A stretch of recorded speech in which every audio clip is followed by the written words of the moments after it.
Hello, I'm Michael, and I'll be doing a stop and go extended description of this award ceremony. A gold line frames the screen. Over a starry night sky background, bold white text appears.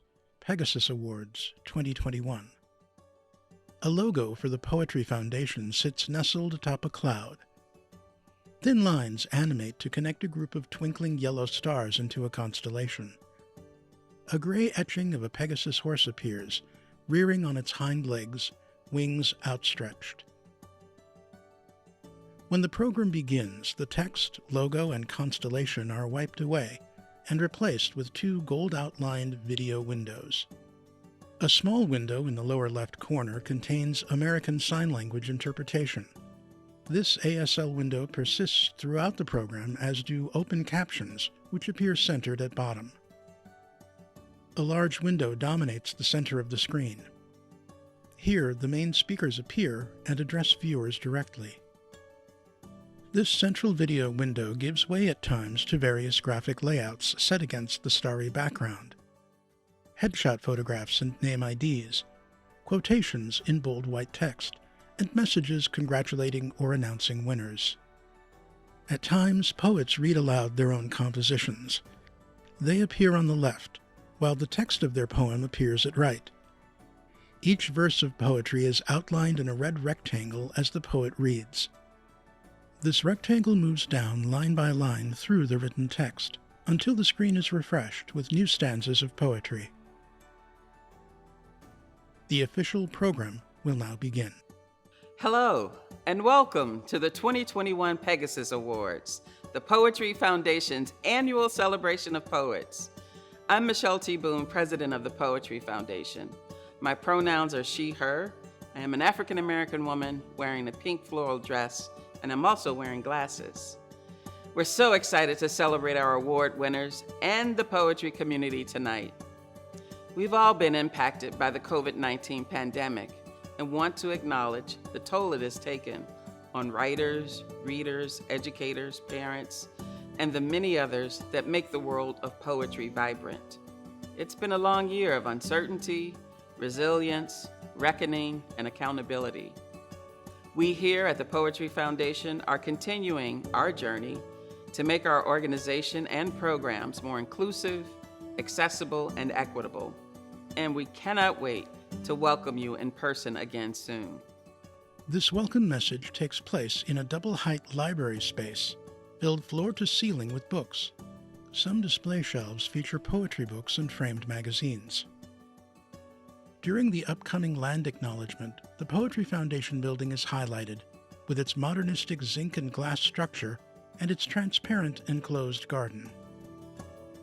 We'd like to begin by acknowledging that the Poetry Foundation building is situated on the occupied original homelands of the Council of the Three Fires, the Ojibwe, the Potawatomi, and Odawa nations, among other indigenous nations. Indigenous people continue to live here today, and Chicago is home to one of the largest urban indigenous communities in the United States. We gather, recognizing that some of us are settlers on colonized land, and that this land acknowledgement is one small part of disrupting and dismantling colonial structures in which we are living. Now, I'd like to throw it to our host for this evening, Charles Andrew Gardner. Born and raised on Chicago's South Side, Charles is an actor, educator, and filmmaker, and you may have seen him recently on shows like The Chi and Chicago PD. He's also president of the Chicago local SAG-AFTRA, and we are grateful to have him as our host tonight. Take it away, Charles. Charles speaks from inside the Poetry Foundation building with the garden in view in the background. Hey, and thanks, Michelle, and hello to all of you watching tonight. My name is Charles Andrew Gardner. I use he, him, his pronouns. I'm a black male with brown eyes, and I'm wearing an indigo blue suit and a powder blue shirt. And I'm recording from the lobby of the Poetry Foundation. As an actor, I always have had a love for language, and as the president of the Chicago local chapter of SAG-AFTRA, I am excited to be honoring and celebrating tonight's award recipients. Now, although we aren't gathered here in person, the power of the poetry community is palpable even on a virtual platform.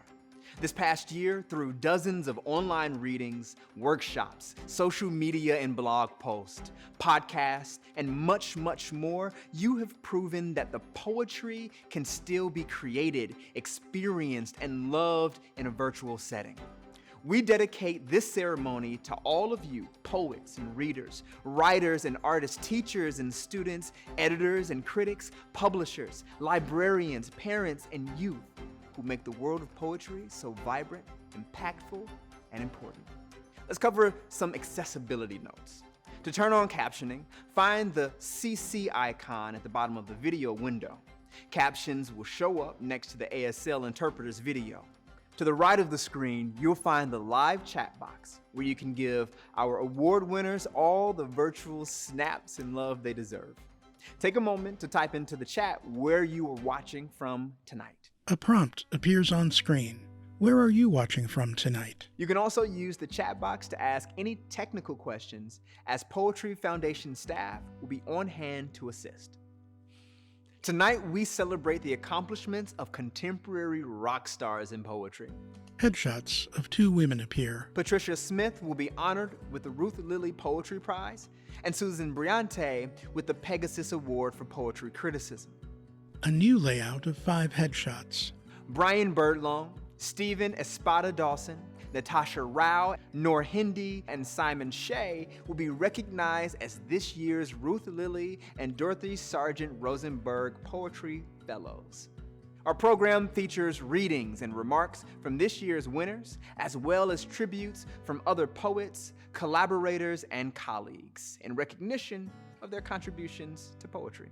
Before we honor this year's awardees, we want to take a moment to give a special shout out to our current Young People's Poet Laureate, Naomi Shihabnai. Headshot of Naomi. Naomi received this 2-year title in 2019. In light of the council readings, due to the pandemic, her tenure has been extended to 2022. Naomi is an acclaimed children's writer whose writing moves seamlessly between ages in a way that is accessible, warm, and sophisticated, even for the youngest of readers. A self-described wandering poet, she inspires curiosity and wonder as a writer and as a teacher. Don't miss her 2 new books, Everything Comes Next, Collected and New Poems. Cover art of a hand planting a flower into the pages of an open book. The flower's stem is a pencil. And Castaway, Poems for Our Time. Cover art filled with bright, everyday objects, adrift in a watery blue background. And now, without further ado, it's time to celebrate this year's Ruth Lilly and Dorothy Sargent Rosenberg Poetry Fellows. Let's welcome Emily Jungmin Yoon, a member of the 2017 Fellows class, who will introduce this year's winners. Hello everyone, my name is Emily Jungmin Yoon. I am a poet. I am a cisgender East Asian woman with long brown hair. I am wearing a light green knit top. I'm sitting in front of a gray couch and a black printer on top of a white side table. It is my pleasure to introduce you to this year's Ruth Lilly and Dorothy Sargent Rosenberg Poetry Fellows. Founded in 1989, the fellowship is intended to encourage the further study and writing of poetry. Applications are open to all U.S. poets between 21 and 31 years of age. Check out the link in the chat for a full list of this year's fellowship finalists. Now let's meet this year's fellows and hear some of their work. Quoted text from the selection committee. The poems in Bryan Byrdlong's Strange Flowers project excavate the zombie figure and its resonances in African Haitian folklore, as well as American pop culture. In Byrdlong's dexterous and capable hands, the undead provokes an Afro-pessimist meditation on Black social death. Hi, my name is Bryan Byrdlong. I'm a Black cisgender male, he, him pronouns. My hair is up in twists. I have a beard. wearing a gray t-shirt and jean jacket. Behind me is a white wall background. This is Black Zombie. Lines of poetry appear. I feel most like a zombie after drinking a cocktail. 2 parts dark rum, 1 part OJ, a splash of grenadine, orange slice. I feel most like a zombie when consuming a leg from Popeyes, chicken fried rice, lip grease smear. That one episode of Key and Peele where the ghouls flee from them wide-eyed, hustle over a wooden fence. I be their coal by the grill, they're unbothered in the backyard, a walking infomercial. I bear a bag of trash and call it glad, limp on a twisted ankle that will never heal. I feel most like a zombie when I see red and blue lights in the rear view, when I hear hands up. I am most like a zombie when I'm out on the street after they have killed another one of us. By us, I mean a second cousin once removed. By us, I mean we who spirited here in droves, we who moan death rattle, build a base that could break stained glass. Our state has trouble separating from our church, so I sing stomp, chew a piece of Christ flesh, drink his blood with a slice of cucumber outside a courthouse with the jurors they refuse. I feel most like a zombie waking up to a hangover, my T-bone orange buzzing in my pocket. One text leads, I want to be most honorable judge, mystical black. Another reads, let me know when you get home safe. I don't respond with words. I am well beyond words now. I feel most human when surrounded by people who are only there in spirit.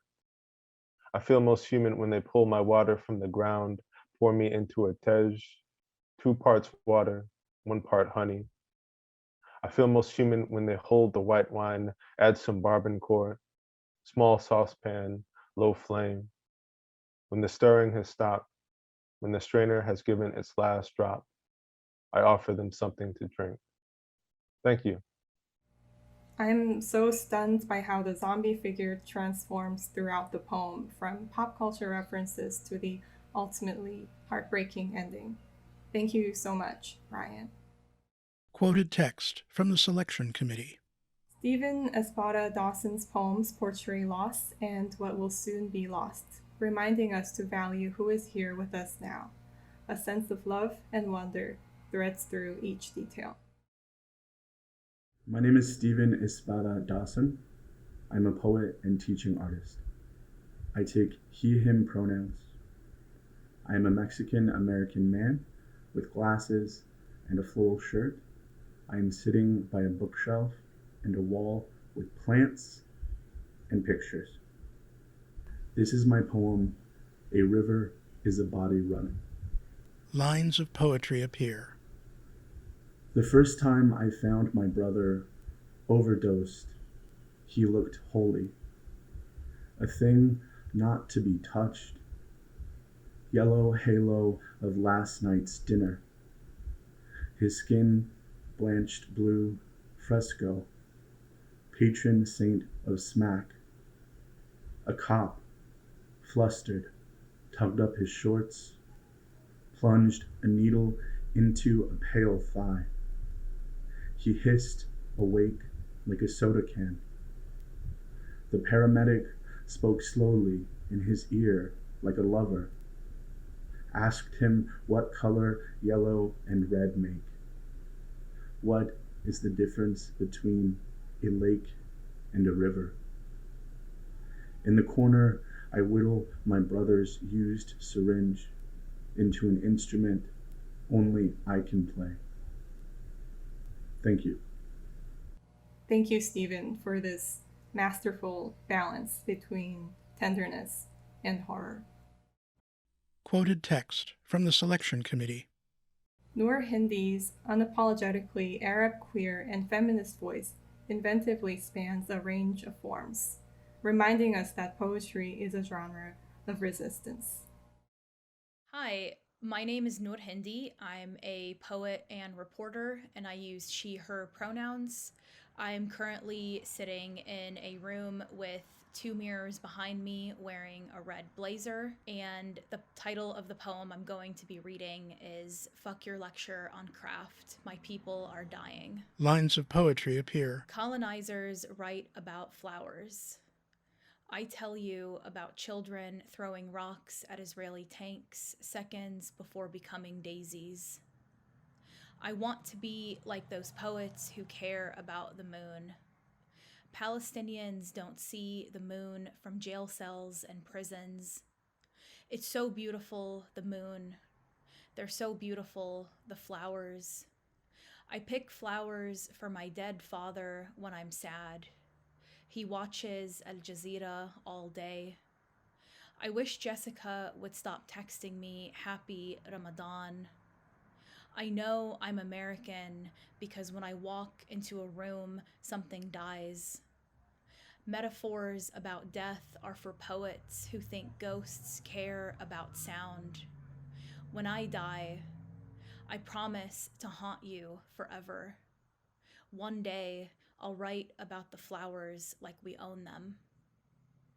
Thank you, Noor. I remember seeing this poem circulate widely on social media when it first came out. It amazed many people, including myself, for its fierce clarity while speaking on devastation. Quoted text from the selection committee. Natasha Rao's poems are playful, lyrical, and give attention to the sonic materiality of language. Rao's honest soul-searching is magnetic and surprising to witness, an eco-poetics that feels fresh and nuanced. Hi, I'm Natasha Rao. I am a poet. I go by she, her pronouns, and I'm wearing a black t-shirt and sitting in a bright apartment in Brooklyn with plants and a bookshelf. This poem is called What It Was Like. Lines of poetry appear. We had sushi that was so fresh we blushed. Every 17 years, the cicadas rasped a kind of warning, showed us with increasing urgency the need to leave our old bodies behind. I thought I could make some kind of difference. I thought I could memorize enough facts to stay composed in debates and not cry after one glass of wine when my brother says we can all just go to Mars. I thought what I did was forgivable in the grand scheme of things, that your love was an inexhaustible resource. Terrible people made terrible decisions. Good people made terrible decisions. Which was I? It depended on the color of light in the bathroom, the angle at which I held my face to the mirror. I lived in a city at sea level. Sea level-headed now, the frailty underfoot. We pretended not to notice. We loved receiving shipments to our home, ceremoniously slashing packages with scissors, cleaving, leaving nothing but confetti. It was like sitting across from you at dinner and wondering when to tell you, knowing the worst is coming and simply ordering another drink. Meanwhile, the bubbles in the glass keep rising. It was luxurious. It was inevitable. It was a thick piece of fatty tuna, brimming with mercury, somehow effortless to swallow. Thank you. I love these long, lush lines. Every line feels luxurious and inevitable, as you wrote, Natasha, while being surprising in its weaving of the themes of regret and love. Thank you, Natasha. Quoted text from the selection committee. Simon Shieh incorporates surreal feelings and imagery into his interrogation of political struggle, persecution, and isolation, a unique and superbly executed lens through which readers can experience his work. Hi, my name is Simon Shieh. My pronouns are he, him. I am a Taiwanese American man, bald, wearing a black shirt and a gray jacket. Behind me are a white bed frame and a brown door and a white wall. I'm going to read a poem called Kindness Comes Too Easily to Wicked Men. Lines of poetry appear.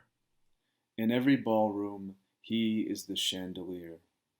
No, He is the song that everyone only knows the chorus of. Beautiful, relentless. He dresses as a dead soldier every Halloween.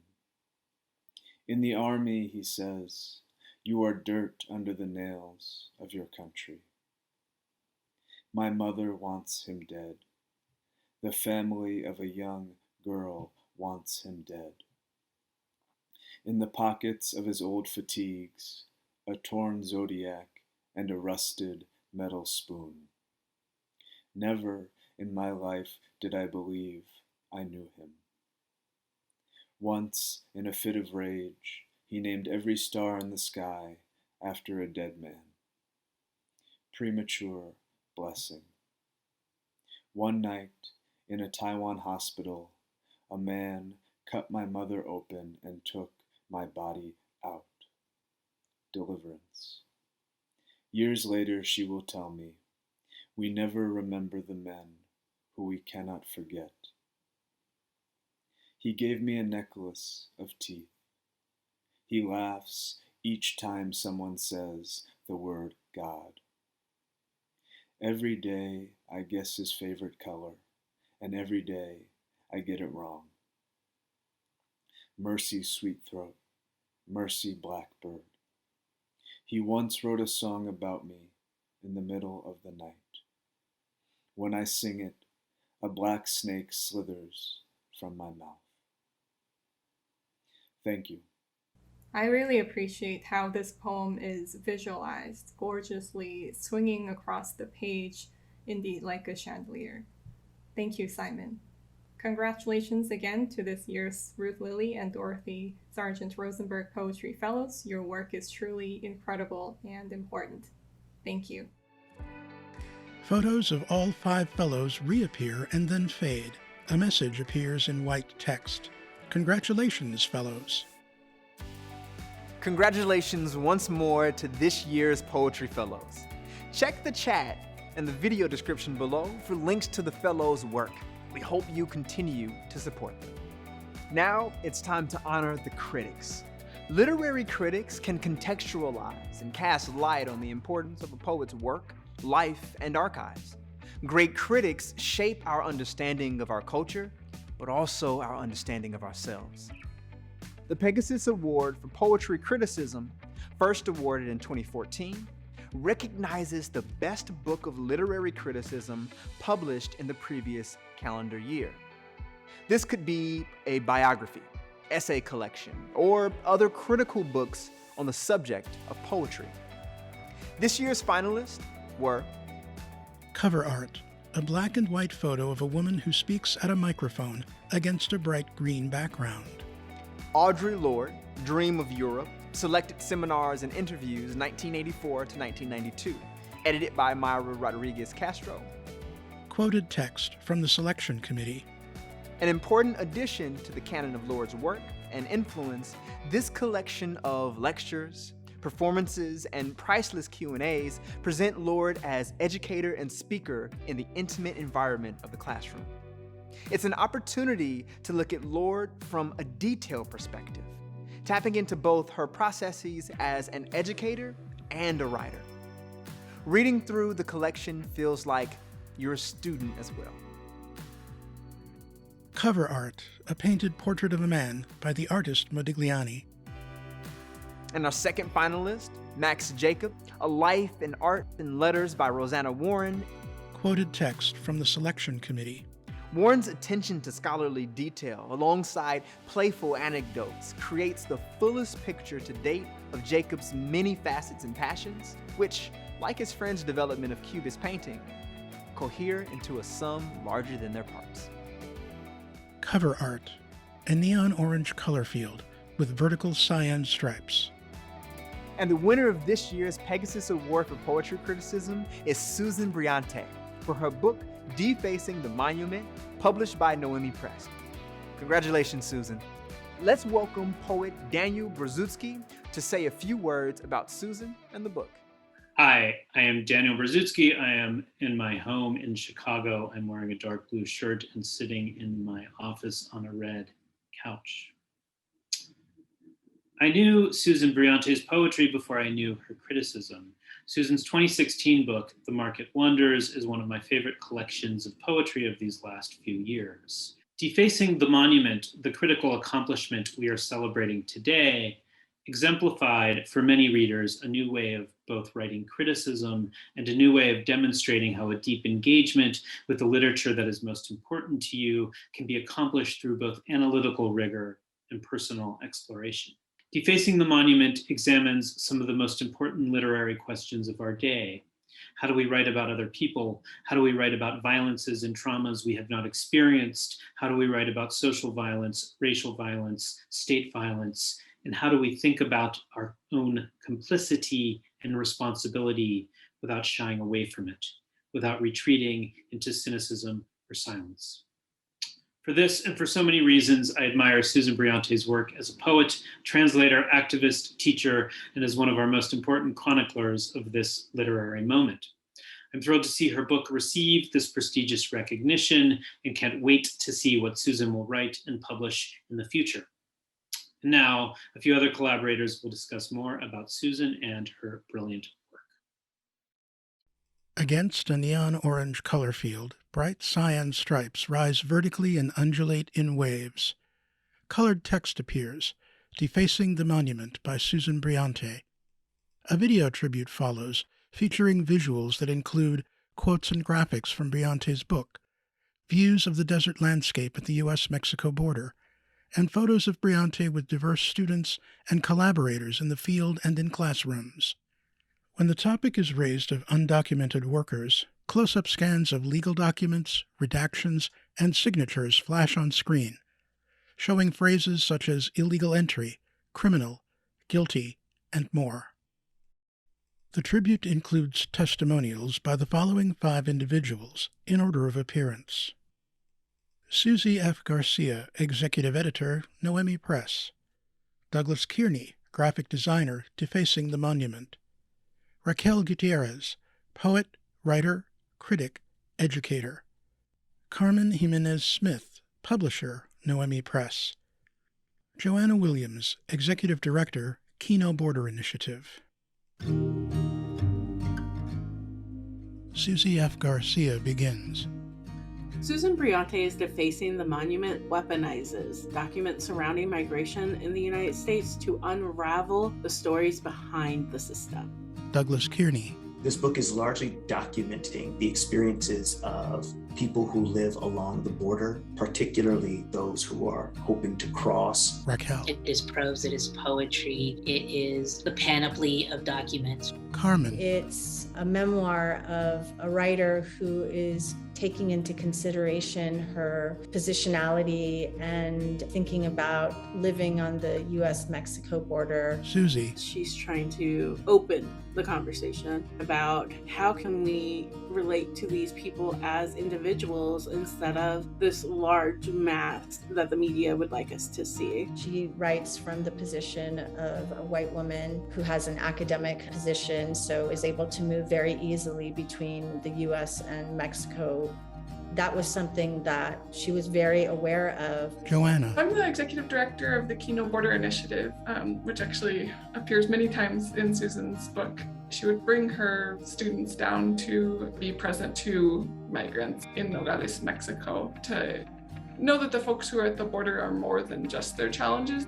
There's so many ways in which migrants and the experiences of people who are in migration are reduced down to pieces of paper. She began attending the trials of undocumented workers and being horrified at the legal language, the legal strategies that were being used to make this population illegal and criminal. She discusses how people come in groups of 3 or 4 before the court. Each ceremony is not individualized. It's just a yes or no situation. Instead of becoming intricate, multi-layered stories, we just get single cutout sheets that explain where they traveled from, where they are being held.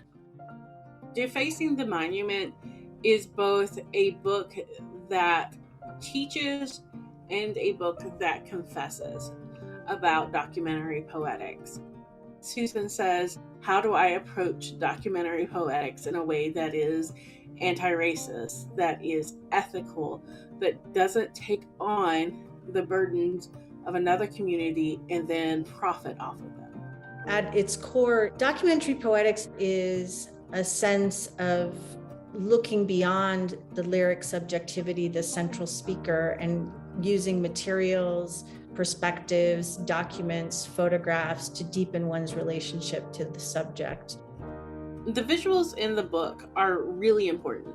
She really wants to think about how documents erase personhood and how we can give personhood back through those same documents. The manuscript that Susan provided was so rich with graphical ideas. Susan wanted to use formatting that was reminiscent of a workbook. Then this book became something that I could imagine the author inviting people to write into, inviting people to mark. Something that's fairly typical in magazines, but generally less so in poetry, to have phrases in the text larger.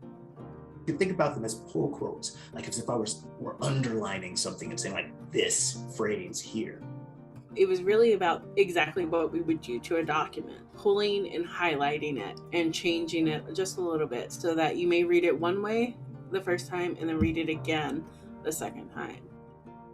It really asks the reader to trust, to come in with the writer and collaborate on meaning making. A person is more than their experience of migration. A person is more than the pieces of paper that document them. We're invited to find the small ways and the big ways in our lives that we can live out that firm and persevering determination to commit ourselves to the common good.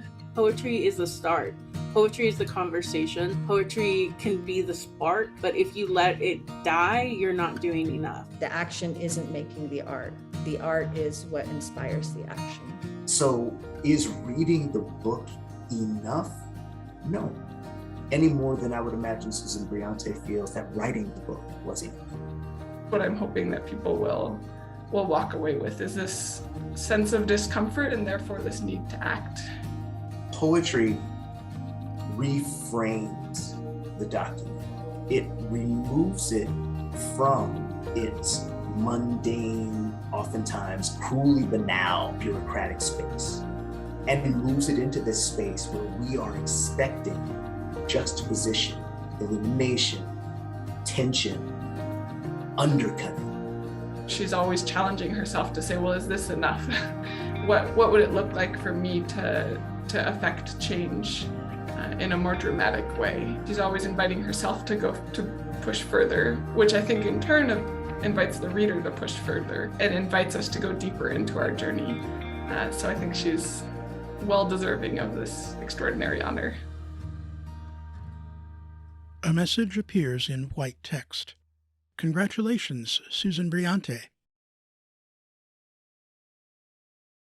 My name is Susan Briante. My pronouns are she, her, and I'm a cis woman wearing a khaki shirt and blue plaid blazer, sitting before a blue wall with a painting and plant in the background.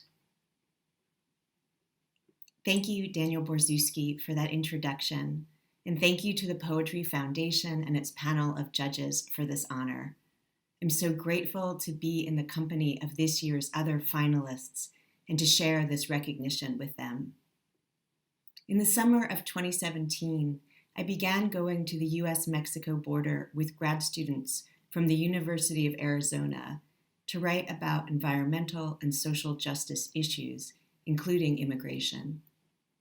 Moved by the testimony of the migrants I visited with at the Kino Border Initiative's Comedor, or Outreach Center, and the sight of shackled migrants sentenced en masse for the felony crime of illegal entry at an Operation Streamline hearing, I wanted to write about what I had heard and seen.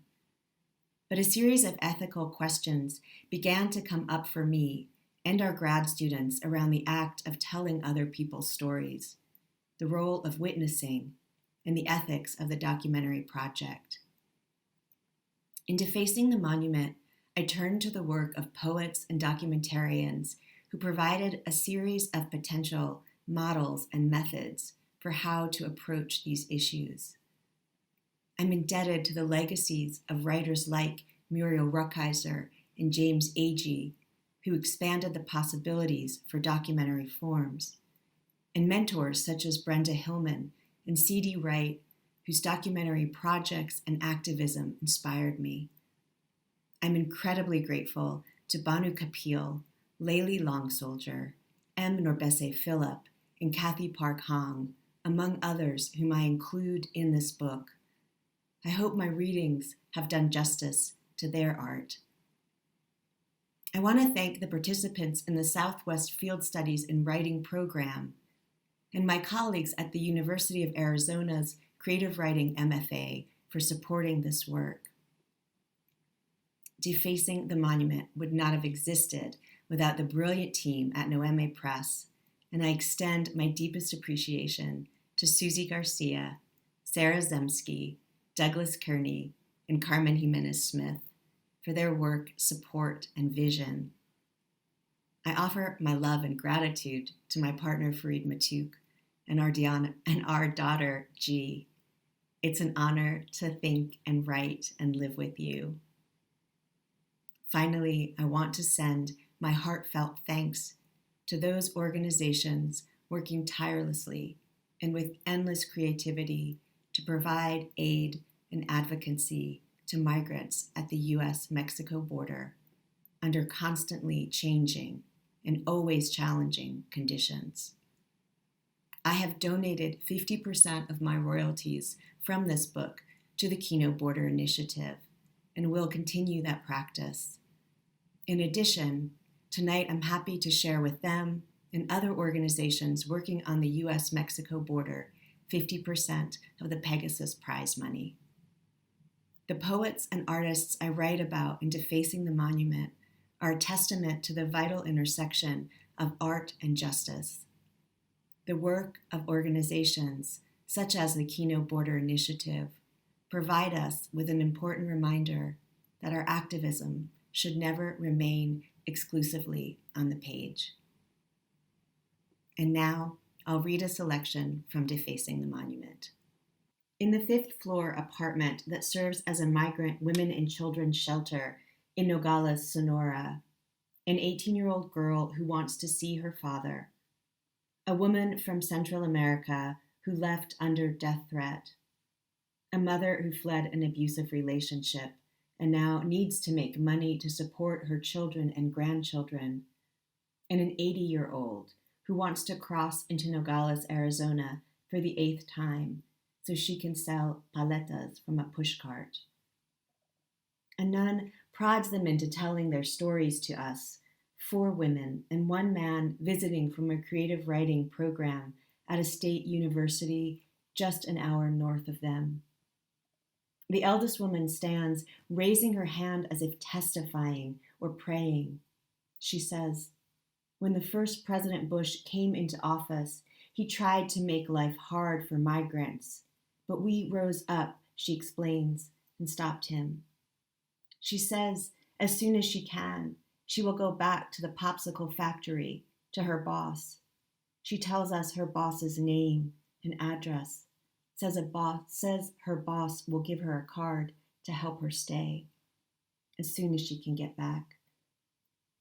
And the woman who fled her country under death threat says, "We want peace." Decades of U.S. policies and interventions in Central America that favor business interests over the majority of the population, that export gang members and failed anti-gang policies must feel like a long, dirty war. "Do you feel better when you tell these stories?" one of us asks. And the woman does not answer, just keeps telling her story. "We are teaching them to make earrings," the nun explains as she brings us into another room and shows us beaded jewelry, row upon row, each piece a little memorial to every woman who has come through the shelter. What did the nun tell them about our presence or what we might be able to do for them? Were they told we could help? Were they told we could help before the end of their 2-week stay at the women's shelter, after which they would have to find their way north or back from where they came? Were they told some other faulty equation of voice and change, some scrawl of hope, like a flight of sparrows stalling and diving without knowing whose house they alight upon? What did we think we could do? Every summer for the past 3, I've gone to Nogales, Mexico, with students from the University of Arizona's MFA in Creative Writing. And each summer, as we bear witness to conditions migrants face, we wonder, how can we amplify voices without turning other people's stories into commodities, without reaffirming the faulty myth of giving voice? We do not want to reduce the struggles of the migrants we meet to mere human interest stories. We know that writing will not be enough. The change necessary to improve the migrant women's lives feels utterly available and beyond any single transaction. We will work hard, the women tell us. Do you have bracelets? We eventually ask. Thank you. Congratulations again, Susan. Now, we'd like to hear from you all in the chat. We'll also drop a link to purchase Defacing the Monument. And now it's time to award the Ruth Lilly Poetry Prize in recognition of the poet's lifetime achievement. The Ruth Lilly Poetry Prize, established in 1986, is an opportunity to revisit a poet's work as well as appreciate their legacy and impact on poetry and the world. A headshot appears. This year, we are honored to present the Ruth Lilly Poetry Prize to Patricia Smith. Congratulations. Let's welcome poet Denez Smith to say a few words about the recipient of the 2021 Lilly Prize. My name is Denez Smith. I'm a poet. My pronouns are they, them. I am a Black, masculine-looking, non-binary person with a Black curly afro. I'm wearing a black and yellow patterned shirt. Behind me are pictures and photographs and a brown door, white walls, and a Black armoire. I first met Patricia Smith when I was around 18 or 19 in Madison, Wisconsin. Myself and some other young poets were crying and laughing and marveling and growing in the front row, watching her read poems from what would become the collection Blood Dazzler, her first collection nominated for the National Book Award. Patricia was so generous with everything she offered to the subjects in those poems. Even as they were ravaged by the storm, even the storm itself was offered voice and tenderness, and we were transformed by hearing those poems for the first time. More transformed were we by Patricia's mentorship. After that reading, she gave us her Facebook and her email and told us to keep in touch. And she really meant it. When we wrote her, she wrote back. She would answer questions about poetry, critique work, offer a kind word. Patricia Smith is that kind of poet. And I know I'm safe in saying that I'm not the only poet who would not be who we are or where we are today if it was not for Patricia Smith's guidance, for her leadership, for her mentorship, for her mothering, and also by her example. God damn, she is a poet. Patricia Smith is one of our greatest innovators, one of our greatest documentarians, one of our greatest examples of what to do with the personal narrative and how can we can remember all of our memories. But most of all, I know for me, Patricia is a nurturer, somebody I call my poetry mom. She is a marvel. She is our Gwendolyn Brooks, that Chicago girl who also walked alongside all the young poets. Patricia Smith is that, always learning, always listening, always laughing, always taking care of us. And wow, a master poet, one of the best poets we have writing today. Patricia Smith is that for us. Patricia, we love you. I love you, we celebrate you, and it is only right that you, a West Side girl, would win the Ruth Lilly Poetry Prize. I hope you use it good. I hope you feel loved and honored today. You poet, you novelist, you everything who just keeps on going and going. And now, a few other poets and collaborators are going to tell you about Patricia's life and work. And after that, we will hear from the poet herself and hear her read from her wonderful, wonderful catalog. Congratulations again, Patricia. We love you. Poet Terence Hayes opens by reading a poem that is visualized graphically in bold yellow text of varying sizes and styles. A similar treatment is later given to an archival performance by Patricia Smith of her poem Skinhead. Bold white words pop and slide onto screen, in rhythm with her spoken performance, and in typographic layouts that reflect her delivery. During the tribute, the covers of 2 books by Patricia Smith are highlighted. Life According to Motown features a sepia-toned photograph of a young black girl in a white dress. Blood Dazzler features a weather map of Hurricane Katrina, with the book's title placed at the swirling center. An embossed foil seal reads, National Book Award finalist. Throughout, the tribute features photographs of Smith with a microphone at various poetry slams and readings, performing on stage at the Green Mill in Chicago, next to a guitar musician, in front of a public mural. In these photos, Smith's hands are often raised expressively, her mouth enunciating mid-word, and her eyes often closed. This video tribute includes testimonials by the following 5 individuals, in order of appearance. Terence Hayes, poet. Tahemba Jess, poet. Mark Smith, Poetry Slam founder.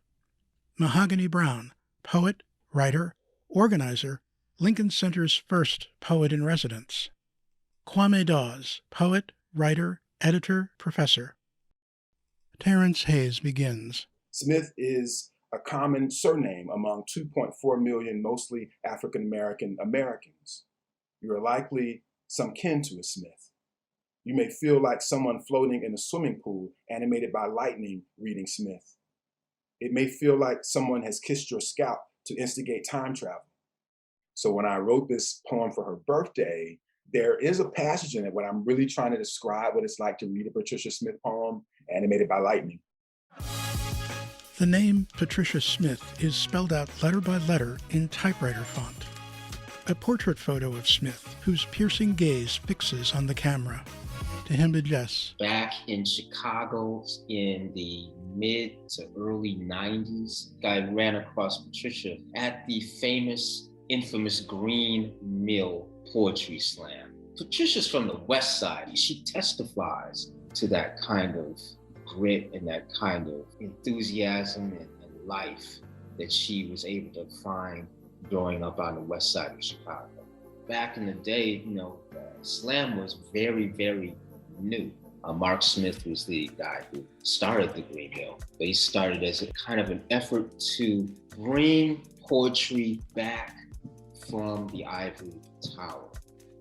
When Patricia Smith hit the stage, the crowd would be magnetized. And she's able to reach into different personas, see into the core of what really makes America and human beings tick. Mark Smith. The Poetry Slam was and still has been all these years, was the doors are open to everybody.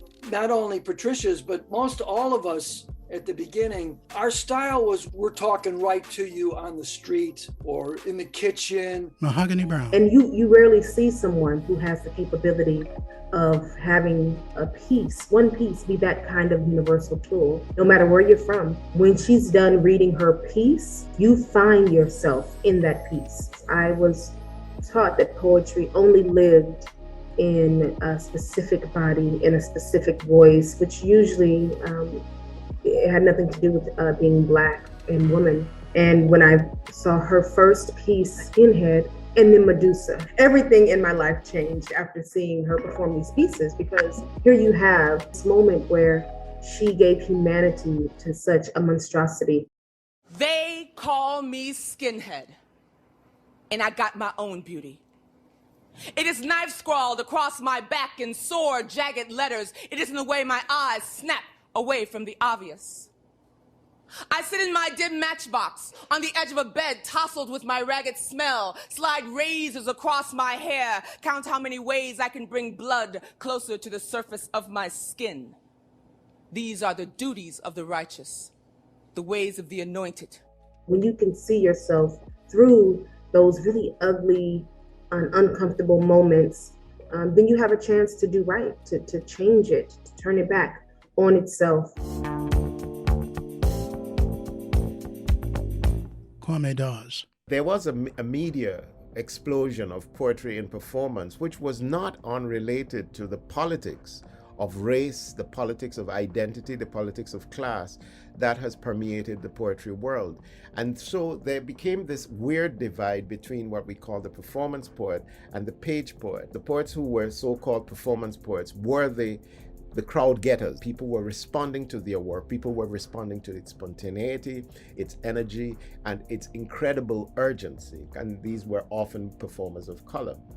Yet what the publishing world was doing was ignoring these performers. She is my primary example of someone who was able to take the enthusiasm of the stage and marry it to the craft and rigor on the page. American poetry kind of needed a slap in the face and kind of a grabbing by the collars and a shaking from slam poetry. That's one way that Patricia Smith really is a path maker, a groundbreaker. A woman who has managed to move from within that, to carry those two things, that is the performance on the stage and the performance on the page, with equal power and equal credibility, so much so that she has completely erased that divide. The first book that Patricia published, Life According to Motown, when I discovered the book, I was already in my 20s. I was a graduate student. If you asked enough poets of a certain generation, it would be on everybody's list. Like, she really is a smith, like a blacksmith. She just is constantly making these poems. She's constantly redefining what the material can be. So she does guzzle, she does sonnet, she does this golden shovel poem. From the Western tradition, from the Black tradition, and then the blues, and the way she uses R&B and finds in it formal practices in it. Patricia Smith is a poet who is acutely aware of form, of the different ways in which one can use, can make a poem. And those dimensions that we see in her work show that range and that capacity. And one of the things that you cannot deny is that Patricia Smith's facility for formal practice is inimitable. It's actually a mastery. It culminates, of course, with Blood Dazzler and the success it has nationally. She brought voice to this natural disaster, which took the lives of so many. So when you're looking at who Katrina affected, there were so many folks that were just erased. She uses the image to confront these very difficult issues, these terrifying scenes, so that we can understand them and thus understand ourselves better. Homophobia, the economic devastation, body image issues. Gender, race, class, sexuality. She's a poet writing in the moment who explores all kinds of poetic forms, forcing us to understand what the broad and rich and varied and complex idea of what America is. Patricia Smith's subject is the African-American experience. Her experience is the intimacy of her own life. Her themes come out of those things. Actually, it is in the details of the experience of the individual that we find a true universal affinity. I think Patricia Smith embodies that idea. Photos of Smith, smiling with students, family, and colleagues. Her career is very present tense to me. I think about the things that she's done in addition to being an amazing poet, which includes teaching, which includes raising a granddaughter, mentoring, maintaining relationships with poets all over the place. She is the person that opens the door for people like me, where you're always wondering if you're allowed to speak this way and if it will be accepted and if it's considered real poetry. Her accessibility, I think, makes the difference. She says, I'm aspiring to be the great poet of a truth that has come through me, and to be faithful to that, to be faithful to the people I've met and I've seen. And in that simplicity, something complex and beautiful has emerged. And that gift, I think, will continue to move us and continue to challenge us. When I got the word that you had won this Ruth Lilly Prize, I was not at all shocked. I am elated. This is the prize for poets of color, for Black poets in this country.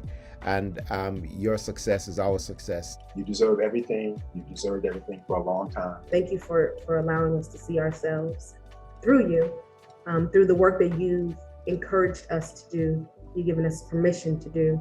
And I love you dearly. Congratulations, Pat. It's a long time coming. A black and white photograph of Patricia Smith smiling with her chin resting on her hand. A message appears in white text. Congratulations, Patricia Smith. I am Patricia Smith. I am most definitely a poet, and I am a female African American, she, her. I have short dark hair with light red and light brown streaks. I'm wearing gold hoop earrings and a black top. I'm sitting on a leather couch propped up by a number of throw pillows, and behind the couch is a crammed bookshelf. First of all, thank you, Dinez. I am so thrilled and so fortunate to move through a life that includes you. Thank you, Poetry Foundation, for gilding the path to this moment. And thank you, Ruth, for the wide dream that has shifted and transformed so many lives. I'd also like to thank the people who took time out from their storied and productive writing lives to speak on my behalf. The inimitable Mahogany Brown, whose every lyric is synonymous with the magic Black women are, who has taught me everything I'll ever need to know about how to utterly own my sliver of this world. Kwame Dawes, now and forever, the hardest working man, not only in PoBiz, but in the very business of word. My mentor and trusted editor who badgered me to heights I had trouble imagining. Mr. Hayes, the Terrence, who astounds with his boundless talent, but who has steadied me throughout this journey with a friendship that is forever and unmoving. Tyamba Jess, he who breathes the blues, my colleague, my confidant, my Chi-Town connection, who reminds me of the importance of root. Mark Smith, the originator of the Poetry Slam, who was there at the beginning, who was the beginning, who blessed me every damn week with a sputtering mic and a boisterous audience.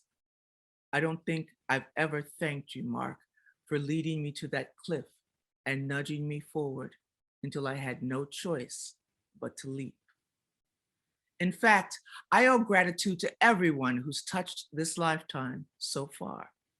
Everyone who advised, encouraged, criticized, and cajoled me. Everyone who hired and fired me. Everyone who learned from my work, who spoke it aloud, who witnessed and questioned it. Everyone who cursed it, deemed it worthless, and slammed the books closed. So to the 7th grader, cowering in the shadows of at the back of a classroom, living poetry, but too afraid to write it, thank you. Gwendolyn, Lucille, Nikki, thank you. Kaveh Khanum, thank you. To the grocery baggers, murderers, pump jockeys, booksellers, bass players, debutantes, angels, and lost souls who leaned forward in their seats at the Green Mill or got up in the middle of a poem because they just didn't get it. Thank you. Guild Books, thank you. Michael War, thank you. Louis Rodriguez, thank you. To my family, Bruce and Michaela, who had to learn to live with me, a question mark, an agitated spirit, a midnight rambler, a mutterer to myself. Thank you. Chicago. Oh, Chicago.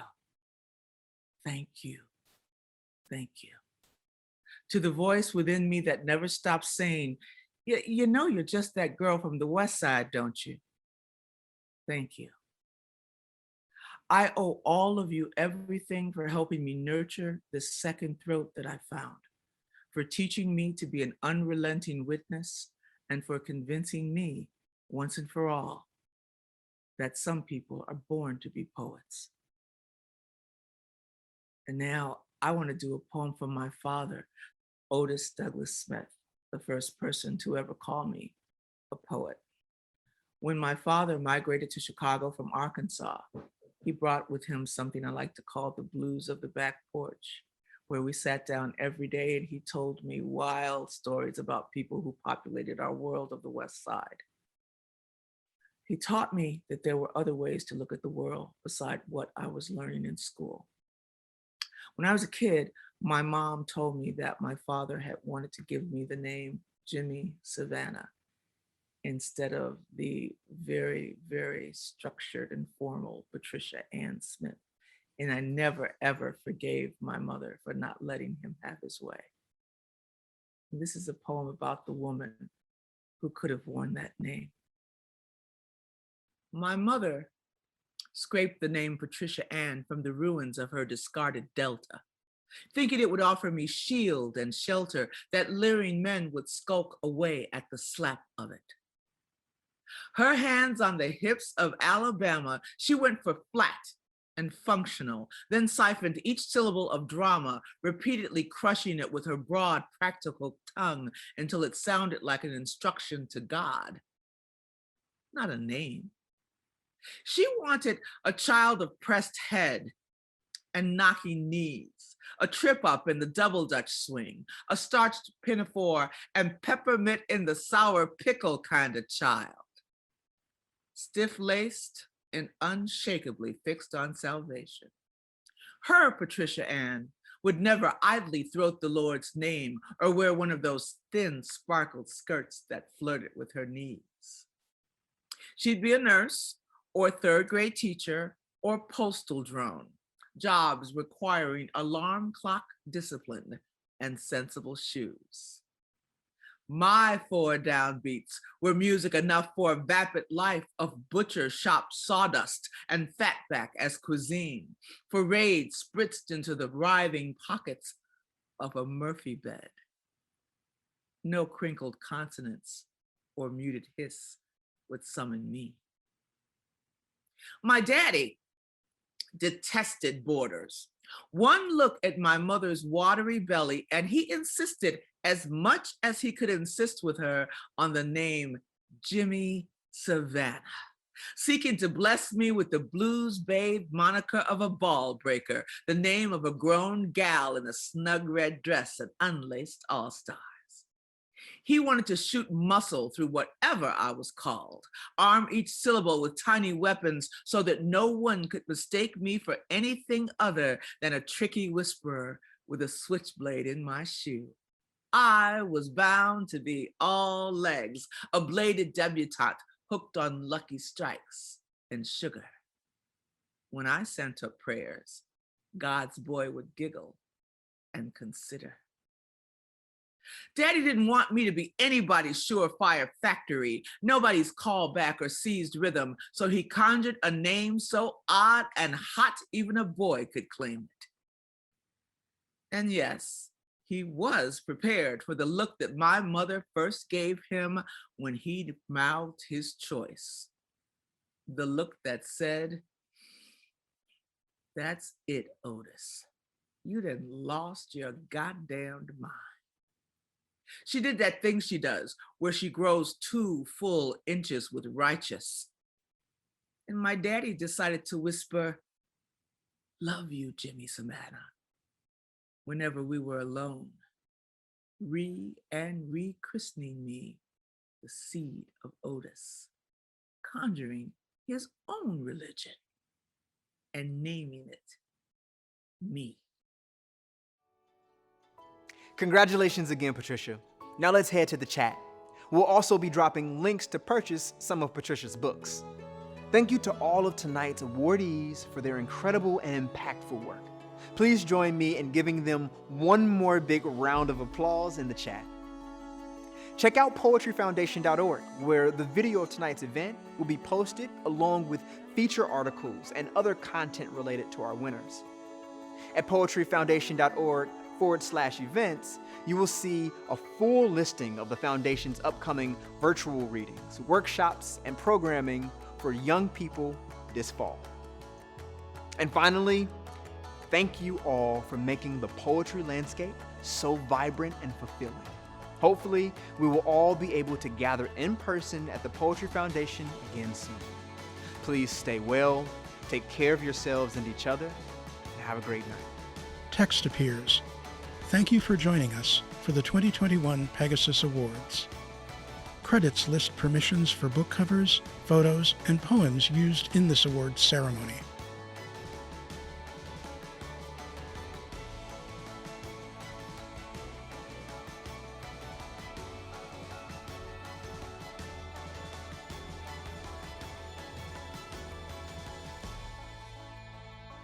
Audio description produced by All Senses Go, with narration by Michael Herzovi.